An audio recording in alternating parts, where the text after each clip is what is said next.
It's the 13th of October and I'm Jerusha Sukhthiarath. Here are today's news headlines.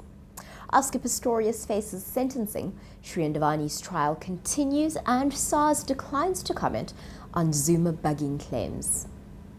Oscar Pistorius faces sentencing this week in the North Gauteng High Court. Judge Thokozile Masipa has found the Paralympian guilty of culpable homicide for the killing of his girlfriend Reeva Steenkamp. Now, the sentencing is expected to involve several days of legal argument and testimony. During this time, Judge Thokozile Masipa will assess what kind of penalty Pistorius deserves for shooting Steenkamp through a closed door in his home. Now, the sentence for a conviction for culpable homicide or negligent killing is at the judge's discretion, and it could range from a suspended sentence to a fine to as much as 15 years in prison. Meanwhile, Shrien Dewani's trial is underway in the Western Cape High Court. Now, the British businessman is accused of hiring South African men to kill his wife on their 2010 honeymoon.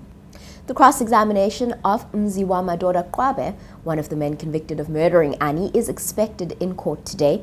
Kwabe is describing the events leading to Annie's murder and the murder itself. He says that Shrien contacted taxi driver Zola Tonga to kill his wife Annie, and then Tonga then recruited Kwabe and one other. Dewani maintains that he was a victim of a hijacking in which Annie was killed. And finally, the SA Revenue Service, or SARS, has declined to comment on reports on Sunday that it bugged President Jacob Zuma's private residence in Johannesburg. The Sunday Times reported that a former spy blackmailed SARS into paying him 3 million rand to keep silent on how the SARS intelligence unit broke into Zuma's Joburg home and planted listening devices. At the time, Zuma was unemployed after being fired as the deputy president.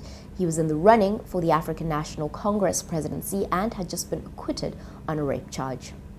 For these stories and more, stay tuned to News 24 Live.